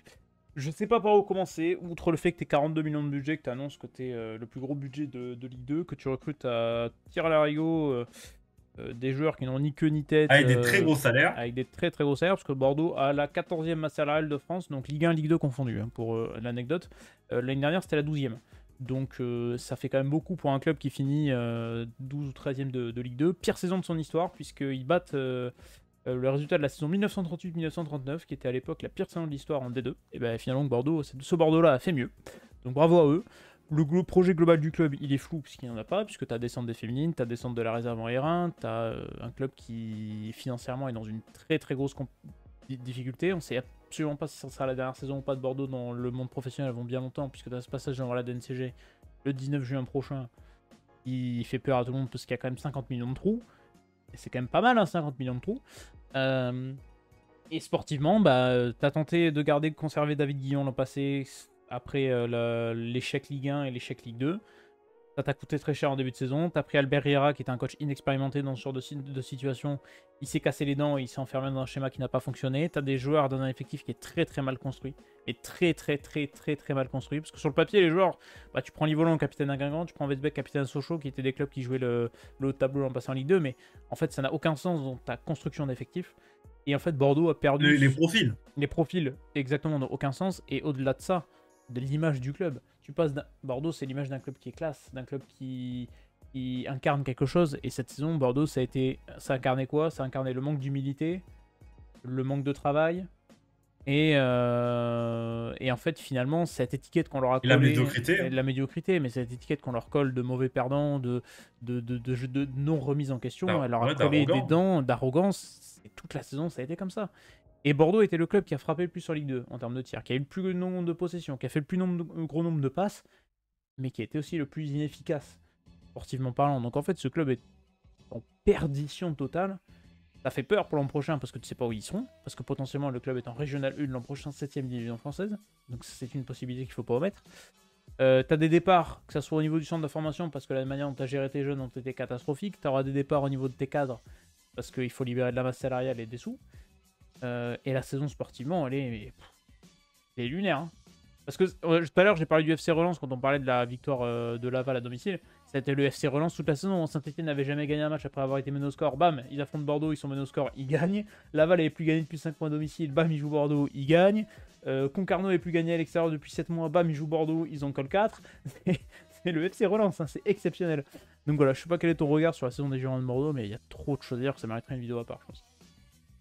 Ah oui, non, mais voilà, Bordeaux, c'est la somme d'addition du grand n'importe quoi, mais de tous les côtés, sportivement, dans les bureaux, dans la communication. Il y a pas un secteur où on se dit Bordeaux a brillé. Voilà, c'est ça qui est fou. Euh, Tu fais un mercato que j'avais quand même très peur déjà parce que je trouvais qu'en fait on empilait les mêmes types de joueurs sans avoir de différence et entre guillemets on dénaturait. Ce qui a fait la force l'année dernière du projet, on va dire David Guillon, c'était quand même une équipe assez solide défensivement avec des joueurs de transition. Et ces joueurs de transition, tu les as perdus. Bah quoi, par exemple, qui est parti à Strasbourg. Tu as perdu ces joueurs de transition Et tu n'as pas et tu allais remplacé par recruter des joueurs qui voilà, tu as recruté avec des joueurs qui ne sont pas des joueurs de transition. Et ben oui, le projet derrière David Guillon, en fait, il fallait changer de coach direct. Tu gardais pas David Guillon. Si tu changes, tu lui sors les joueurs qui, entre guillemets, correspondaient à son projet, même si David Guillon est allé chercher, voulait absolument, par exemple, du volant. Si tu lui sors les joueurs de transition, sors le coach qui joue comme ça. Tu aurais dû commencer la saison avec un nouveau coach, avec un nouveau cycle, et voilà. Au final, tu l'as pas fait. Tu le payes très rapidement, tu changes de coach, tu prends Albert Rira en cours de saison, qui est quand même un entraîneur idéologique. Voilà, il a sa façon de jouer, il n'en dérogera pas. Le souci, c'est que cette façon de jouer, bah, ça demande du temps et ça demande une préparation, ça demande des joueurs pour. Voilà. Tu pouvais pas espérer mieux et tu as une faillite mentale qui est Oui, hein. astronomique. Et pas que de cette année. Bordeaux, sur les 4-5 dernières saisons, il faut voir l'état de pression autour du club est tellement fort que les joueurs, psychologiquement, mais c'est catastrophique. Je ne vais pas trouver de circonstances atténuantes sur les joueurs parce qu'ils ont leur part de responsabilité dans Ah non, l'échec. non, mais ça explique. Mais effectivement, Mathieu Baudouin l'expliquait très bien quand tu le vois ses interviews, notamment au Havre. Il explique très bien à quel point, quand il recrute un joueur, il regarde aussi partout le contexte. Que ce soit le contexte sportif, le contexte autour du club, le contexte sur les dernières saisons, le contexte familial, le contexte de comment il est entouré, tout ça. Tout ça, ça fait que le joueur performera ou non. À Bordeaux, le contexte est catastrophique. Tu ne peux pas performer en tant qu'individu dans ce club. Et ça se voit parce que les joueurs qui arrivent avant de jouer à Bordeaux, ils performent, et quand ils partent, ils performent. Et quand ils sont là, ils performent pas. Donc il y a ça aussi qui peut expliquer l'échec. L'échec aussi d'un directeur sportif qui n'a jamais été remis en question alors qu'il nous a fait 6 mercato catastrophiques. Faut quand même le signaler. Et en fait, tu as cette non-remise en question constante qui fait que ça te mène à cette saison-là, quoi. Qui est finalement logique au regard de tout ce que tu vois, quoi. Et puis même, il y a une force. Alors, ça c'est. Alors, attention à mes propos, mais ça, entre guillemets, ça a le crédité. Gérard Lopez a réussi à amener ce club dans la spirale du déni. dans le déni. C'est-à-dire que on est vraiment dans un état délabré, hein. C'est-à-dire chaque saison, quand même, on arrive quand C'est même à moins trouver bien. des circonstances atténuantes. Voilà, on réussit à faire moins bien. Et quand moins bien, c'est pas passer de la 2e place à la 3e place. C'est-à-dire qu'il y a des gros gaps. C'est-à-dire tu passes par une descente en Ligue 2. Tu passes par une montée ratée en fin de saison où un apprenti propriétaire te fait un message catastrophique à 3-4 journées de la fin, une communication qui n'a pas arrangé la situation et qui se finit parce comment ça s'est fini. Ensuite, tu rebelotes l'été dernier où tu fanfaronnais en disant ouais, on a le meilleur budget de Ligue 2, on a la meilleure équipe de Ligue 2, on va défoncer tout le monde. Au final, tu t'es fait défoncer par toutes les équipes. Voilà. À un moment donné, il va falloir, c'est l'heure de l'humilité. J'espère que ce sera l'heure de l'humilité. Moi, j'espère T'as un plus l'heure du directeur départ sportif de la qui... direction. Mais bon. Ouais, voilà. T'as un directeur sportif qui n'est... Même, je veux pas dire, c'est même pas un directeur sportif, c'est un accompagnateur de camping. Rien, il y a rien. Les 6 mercato, on l'entend pas. En dehors des mercato, il ne parle pas. On a l'impression qu'il est jamais là au club. Alors, s'il y a personne qui est au club, c'est un peu Le problème, c'est quoi problématique. la direction, c'est Fantomas. Hein. Voilà. C'est-à-dire que les résultats sont un volo et t'as pas quelqu'un qui tire la sonnette d'alarme ou en tout cas qui est là au quotidien pour essayer de ramener les clubs. Moi, je connais pas un club qui ne réussit pas, enfin qui réussit sans avoir quelqu'un au quotidien au club qui est là et qui tient les rênes. Voilà, moi Et qui je ne incarne connais quelque pas chose. Ouais. ça. Peut-être vous allez me donner des exemples. Ah, Hein, moi, j'en ai voilà, pas, mais- moi, personnellement. Mais, Et juste pour sportivement finir sur Bordeaux, c'est un but de moins que marqué que l'an passé. Par rapport à la saison où tu termines 3ème de Ligue 2 et tu joues la montée. C'est 27 buts encaissés de plus. La défense. Ouais, voilà. Et Voilà. pourtant, la défense, mise à part Mwanga, tu perds pas. Bah, le problème, non. C'est pas le secteur défense. Ben, en soi, tu perds Poussin dans les cages. Qui était alors qui a eu sa part de responsabilité dans l'échec montée Ligue 1, mais qui n'est pas non plus un très mauvais gardien comme on a voulu le faire passer, comme le Ah bouc non, émissaire l'an voilà, passé, parce que la communication a été traitée D'ailleurs, on autour. l'a bien bousillé mentalement. On l'a bousillé Voilà, mentalement en lui faut le dire disant aussi. on compte sur toi, puis non en fait dégage. Voilà, concrètement c'était ça le cas Poussin l'été dernier. T'as voulu mettre Strachek, ça n'a pas fonctionné, le mec a été bousillé mentalement également, Tu a l'as été jeté en foudroyé. pâture, on l'a foudroyé. Johnson a tenu son rang, et derrière, Barbet est resté. Et sauf que j'ai l'impression que lui, au club, il fait pas que jouer au foot, hein, j'ai l'impression qu'il fait l'intendance, les comptes de la comptabilité, il lave les maillots, il passe chercher les joueurs à l'entraînement. Enfin, je sais pas ce qu'il fait, mais j'ai l'impression qu'il fait 10 000 trucs à l'entraînement. Il a trop de responsabilités, je pense, par rapport à son rôle, et du coup, bah, forcément, tu es moins concentré sur le terrain. Tu lui enlèves Gregersen à l'hiver, qui était son patron de défense centrale. Bokele, qui faisait une très très bonne saison passée, bah, t'es passé d'un départ raté à relégation sur le banc, où le mec a quasiment pas joué de la saison. Et à gauche, t'as une Simba qui était blessé très très longtemps. Et t'as pas trouvé en fait un remplaçant qui a eu le même niveau et le même rendement que Vital Ntimba l'an passé. Donc défensivement, en fait, t'as eu aussi des gros trous d'air. Et parce que derrière, t'as pas eu de projet de logique dans ton remplacement, dans ton mercato, dans ton idée de jeu. Ah, en fait, j'ai l'impression que chaque saison, on va débriefer la même chose. Oui, C'est-à-dire on se que dit on ça peut fait pas 3 trouver pire. saisons. Ah si, on peut. Voilà, et il y a des errances qui sont catastrophiques, tout le monde le dit, hein. C'est-à-dire que le constat, à un moment donné, il faut savoir établir les constats. Ça fait ça fait des mois, des années qu'on dit la même chose. Il y a pas de remise en question. Bah, c'est pas grave, le club va continuer à couler. Quand quelque chose ne marche pas, c'est pas en priant que ce qui ne marchait pas va faire l'inverse marcher. Quand un directeur sportif est incapable de réussir un bon mercato, incapable de construire une politique sportive, quand un président ne sait pas ce qu'il va faire, ne sait pas ce qu'il va faire le mois d'après, bah voilà. Tu peux rien construire. À Bordeaux, en fait, chaque saison, on fait semblant de recommencer un projet, sauf qu'on n'en a pas. Donc, voilà. Arrêtez de parler de mon projet, voilà. Bah, dites juste, ouais, bon, on va faire la saison, on verra à la fin de saison. Hein. C'est ça. Et pour On souligner lance sa pièce. une dernière chose avant de conclure, cet été, Bordeaux a eu du temps. Contrairement aux étés derniers où il y avait le truc de la DNCG, etc. Là, cet été, justement, Gérard Lopez a remis 40 briques sur la table. On verra la manière dont il les a remises, mais il les a remises. En tant qu'actionnaire, il a assumé son rôle. Et du coup, ils t'ont dit, bah, c'est bon, cette fois, on a du temps pour préparer le mercato, pour préparer la saison. Ah ben, on l'a vu, ton temps, tu l'as bien utilisé, putain. La productivité, elle est pas au club. Mais bon, bref. Cette tier list là, est-ce que tu vois quelque chose à redire sur la tier list? Saison exemplaire de Rodez, très bonne saison de Pau, Laval et Annecy, saison catastrophique de Valenciennes 3 et Bordeaux. Je trouve qu'elle est plutôt cohérente, elle est plutôt bien. Ah, moi aussi, honnêtement, je Eh ben, changerais rien. Peut-être aller Caen, j'aurais mis à sa place parce qu'il faut quand même une bonne fin de saison. T'aurais mis C'est quand peut-être le seul truc. Après, franchement, ouais, mais après, en soi, à chaque fois, je trouve qu'elle est très très cohérente. Franchement, sur ça, Bon, je trouve qu'on laisse ça, sinon j'ai Ajaccio et absolument Grenoble vont rien être à tout redire. seuls. 3 décevants, c'est bien. Bon, on va conclure cette vidéo. On vous remercie de nous avoir suivis en espérant que ça vous ait plu. Vous pouvez vous donner vos avis dans les commentaires, supporters de club ou non. Et puis, N'hésitez pas. voilà, c'est ça. Vous pouvez vous abonner, vous pouvez liker, vous pouvez nous retrouver sur Twitch, vous pouvez nous retrouver sur TikTok aussi un peu. Et puis nous, on va vous lire à la prochaine. Merci de nous avoir suivis. Ciao tout le monde.